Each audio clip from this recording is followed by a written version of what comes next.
Hello दोस्तों, आपका स्वागत है उनमें क्लासेस पर। हम करने जा रहे हैं अपने ग्रुप डी एग्ज़ाम के 2 सितंबर यानी आज के पहली शिफ्ट की एनालिसिस।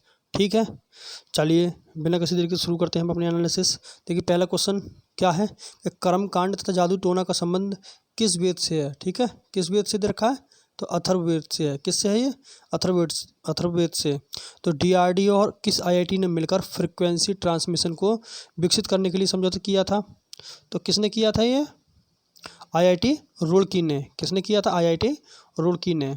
देखो आज की अगर लेवल की बात कर ली जाए तो आज का लेवल थोड़ा सा इजी कहेंगे, क्योंकि इजी टू मॉडरेट रहा था, क्योंकि आज का जो लेवल है रिपीटेड क्वेश्चन ज़्यादा थे आज के लेवल में। ठीक है, रीजनिंग में आज वही बात कर ली जाए कि रीजनिंग फिर से वही सिटिंग अरेंजमेंट और पजल आ रही हैं, थोड़ी लेंदी आ रही है बस थोड़ा सा, लेकिन अब आज ज़्यादा कठिन नहीं देखने मिली थी पहले शिफ्ट में, लेकिन लेंदी तो थी ही।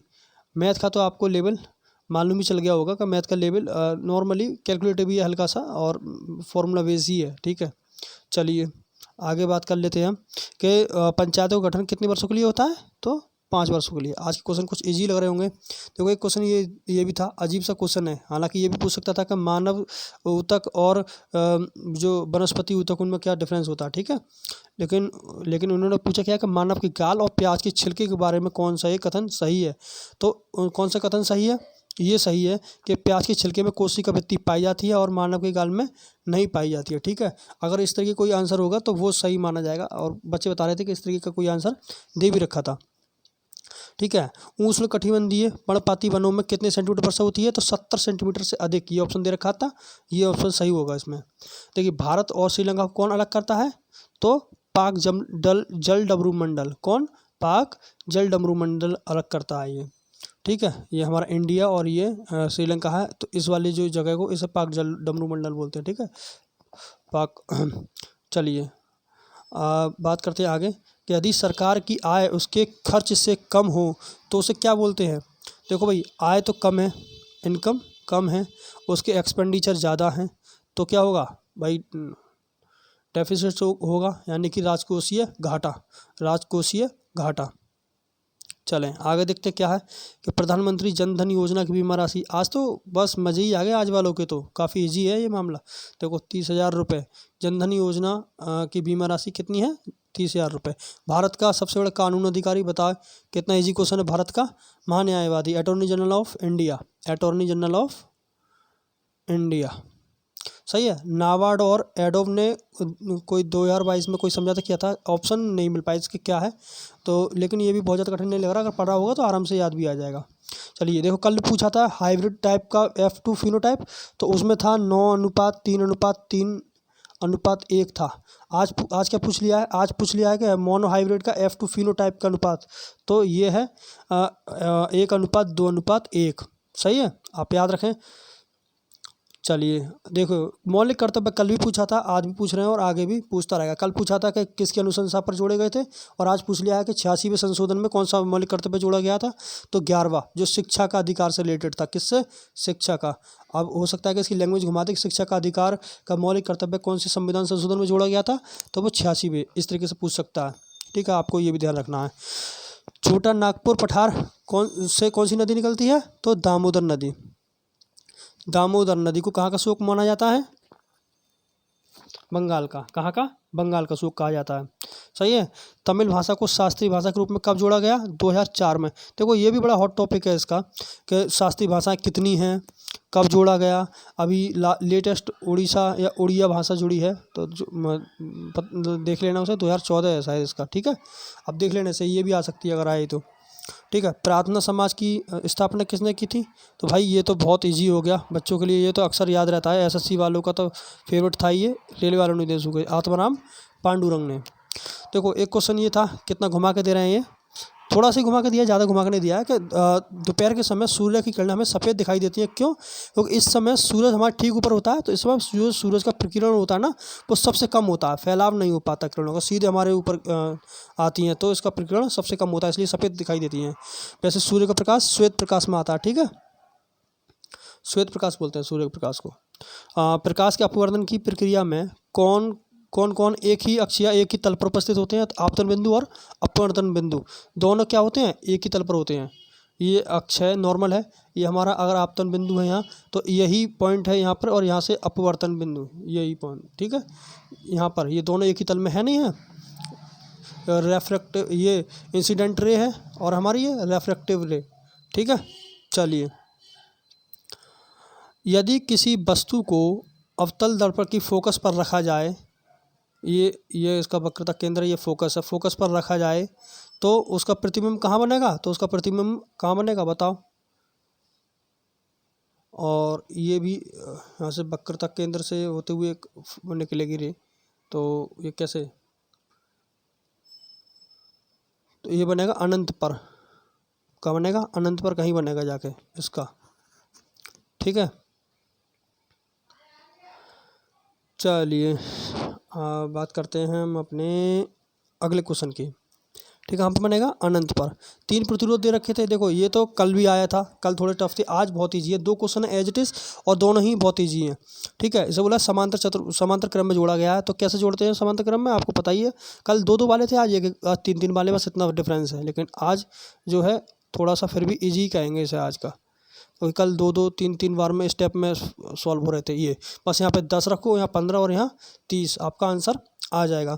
चलिए सॉल्व करके देख लेते हैं एक बार इसे, ठीक है। 1/10 है, 1/15 और 1/30, सही है। इन सब का एलसीएम लेंगे तो 30 आ जाएगा, 30 आ जाएगा। तो यहाँ पर 3, यहाँ पर 2 और यहाँ पर 1, तो 3 और 2 5 और 1 6, यहाँ पर कितना हो जाएगा? 6, 6 से काटेंगे 6 पंजे 30, तो तुल्य प्रतिरोध कितना आ जाएगा हमारा? इसे रिवर्स कर देंगे तो R बराबर 5, R बराबर 5 ओम हमारा तुल्य प्रतिरोध होगा यहाँ पर, ठीक है। चलिए नेक्स्ट देखते हैं। नेक्स्ट वाला भी सेम है, ठीक है। इसे नहीं करा रहा, इसे आप खुद कर लीजिएगा, फॉर्मूला वही लगना है। 1/R बराबर 1/R2 plus 1/R2 plus 1/R3, ठीक है। यही फॉर्मूला लगेगा। चलिए एक क्वेश्चन ये पूछा है, देखो ये तो हम जब से ही चुंबकीय क्षेत्र पढ़ना स्टार्ट करते हैं, पहला लाइन यही होती है, ठीक है। हम चुंबक के बारे में पढ़ते हैं तो N होता है, ये S होता है, चुंबकीय धारा निकलती हैं। तो जैसे जैसे दूरी बढ़ती जाती है, चुंबकीय क्षेत्र का प्रभाव क्या हो जाता है? कम होता चला जाता है। ये पूछा है चुंबकीय क्षेत्र का दूरी बढ़ने पर क्या प्रभाव असर होता है? तो उसका चुंबकीय प्रभाव कम होने लगता है, चुंबकीय क्षेत्र कमजोर पड़ने लगता है यहाँ पर, ठीक है। इस तरीके से सबसे ज़्यादा कहाँ होता है सबसे मजबूत? उसके सिरों पर, ठीक है, चुंबक के। फ्लेमिंग के बाएं हाथ के नियम के अनुसार, तो ये तो बहुत ईजी हो गया आज वैसे। तभी कभी कभी तो ये पूछ रहा है कि कौन सी, यहाँ अगर ये I है, ये M है, तो यहाँ पर F आएगा, और F आएगा तो दिशा क्या होगी? कल इतना कठिन था और आज इतना पूछ लिया, जिसका कोई हिसाब नहीं। कि मध्य उंगली और तर्जनी के मध्य कितना एंगल होता है? तो 90 डिग्री का। तीनों के बीच भी 90 डिग्री का एंगल होता है, ठीक है। इन तीनों के बीच में, यहाँ से यहाँ तक का, यहाँ से यहाँ तक का भी 90 डिग्री का, ठीक है। क्या होता है? 90 डिग्री का एंगल, सही है। ये पूछा था कि अभिक्रियाशीलता तांबे से कम है, किसकी अभिक्रियाशीलता? तो चांदी या सिल्वर की, इसकी अभिक्रियाशीलता ऑप्शन के अकॉर्डिंग है ये, ठीक है। ऑप्शन में चांदी देखा तो इसकी तांबे से कम है। साइक्लोहेक्सेन का फॉर्मूला पूछा है, तो देखो हेक्सेन N लगा हुआ था, एक तो सिंगल बॉन्ड होगा इन सबके बीच में, CC के। साइक्लो है यानी कि बंद परिपथ होगा, तो इस तरीके से होगा C और C। देखो 6 हो गए, 2 4 6, इन सब का सिंगल बॉन्ड हो गए। 2 H और जुड़ जाएंगे इसके साथ में, एक H यहाँ पर, एक H यहाँ हाथ में, सब जगह 2 H जुड़ जाएंगे, ठीक है। तो 6C के साथ में 2 H जुड़ेंगे तो कितना हो जाएगा? C6H12, ये इसका फॉर्मूला हो जाएगा, सही है। चलिए अगला देखते हैं हम, क्या निम्न में किसकी विद्युत ऋणात्मकता अधिक होती है? तो किसकी अधिक होती है? फ्लोरीन की। अगर आपसे यही पूछ ले, यहाँ पे ये पूछा कि विद्युत ऋणात्मकता, आपसे पूछे इलेक्ट्रॉन बंधुता किसकी होती है? इलेक्ट्रॉन बंधुता अगर ये आ जाए तो किसकी बताएंगे? क्लोरीन की। किसकी? क्लोरीन की, ठीक है। चलिए CSO4 का प्रयोग कहाँ पर नहीं होता है बताइए। देखिए 2-3 ऑप्शन मिल पाए तो उसी के अकॉर्डिंग बताते हैं कि हड्डियों को जोड़ने में, हाँ जो प्लास्टर करते हैं हड्डियों के ऊपर, हड्डी टूट जाती है तो उसको प्लास्टर करते हैं ना, तो CSO4 यानी कि इसका जिप्सम का यूज़ होता है, ठीक है। मूर्तियाँ बनाने के लिए भी किया जाता है, और आजकल तो वैसे भी कल परसों गणेश चतुर्थी गुजरी है, सारी मूर्तियाँ इससे CSO4 यानी कि जिप्सम से बनाई जाती है, प्लास्टर ऑफ पेरिस में बदल जाता है वो। तो और साबुन बनाने में नहीं किया जाता है, ठीक है। साबुन बनाने के लिए दूसरी प्रक्रियाएं यूज होती हैं। अच्छा, एक अगला क्वेश्चन अपना देखते हैं हम कि द्विविस्थापन कौन सी प्रक्रिया में हो रहा है। तो ऑप्शन के अकॉर्डिंग ये एक बताया था बच्चे ने कि ये वाला इक्वेशन दे रखी थी इस तरीके से के I plus P V N O three का होल ट्वाइस। तो इसमें द्विविस्थापन हो रहा है। कैसे हो रहा है देखो, यह के है, के और आई है, ठीक है, पोटेशियम आयोडाइज्ड है, ठीक है। तो के आई हट के तो लग गया पीवी के साथ में, लेड के साथ में, ठीक है, PbI2 हो गया। और ये NO3 था, ये हट के साथ में आ गया KNO3, यानी कि दोनों जगह ही विस्थापन हो रहा है, तो द्विविस्थापन हो रहा है, ठीक है। इसे ही द्विविस्थापन बोलते हैं। चलिए, तो आज के लिए इतने ही क्वेश्चन थे। अभी मिलते हैं नेक्स्ट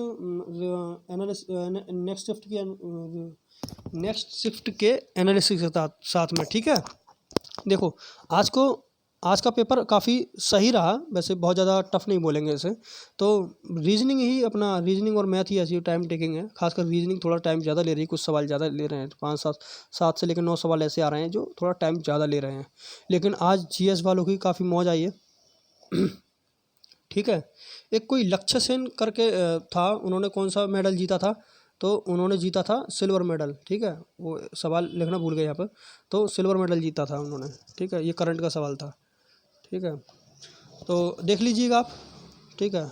जो बताया है कि आप पजल और सिटिंग अरेंजमेंट, ये सारी चीज़ें बैंकिंग की देख लीजिए। आप साइंस जो है, साइंस को आप तो बस NCERT, अगर आपके पास समय है तो NCERT फटाक से देख लीजिए, NCERT, ठीक है। और अगर समय की कमी है तो फिजिक्स में 2-3 चैप्टर देख लीजिए। आप कौन कौन से देखने हैं आपको फिजिक्स में? लेंस वाला चैप्टर यानी प्रकाशिकी देख लेना है, और रेसिस्टेंस यानी प्रतिरोधकता वाले चैप्टर ये, और विद्युत चुम्बक के जो चुम्बक का तो वाला चैप्टर है ना, उसे भी आप देख लें, उसके फॉर्मूले देख लें और छोटी छोटी बातें देख लें उसमें, ठीक है। उससे काम चल जाएगा आपका। ये 3 चैप्टर इसमें देख लीजिएगा। केमिस्ट्री में तो भाई आप NCERT उठाएं उसकी, और सिर्फ इक्वेशन देख लें तो आपका 1-2 नंबर आराम से बन जाएगा, ठीक है। बल्कनीकरण, साबुनीकरण, और क्या नाम है, ये कार्बनिक के कुछ प्रमुख यौगिक हैं, इनके नाम आ रहे हैं, ठीक है। कुछ इस तरीके की चीज़ आ रही हैं। बायोलॉजी में स्किन हो गया, हड्डियाँ हो गई, और हड्डियों का हो गया, पाचन तंत्र, इन सब से रिलेटेड ज़्यादा क्वेश्चन आ रहे हैं, इन्हें आप देख लीजिए इन टॉपिक्स को, ठीक है। चलिए, ज़्यादा देर न करते हुए, आपका समय बहुत कीमती है, अपना पढ़ाई में लगें। चलिए, अब के लिए बाय। मिलते हैं अपने नेक्स्ट वीडियो के साथ में, ठीक है। तब तक के लिए बाय बाय।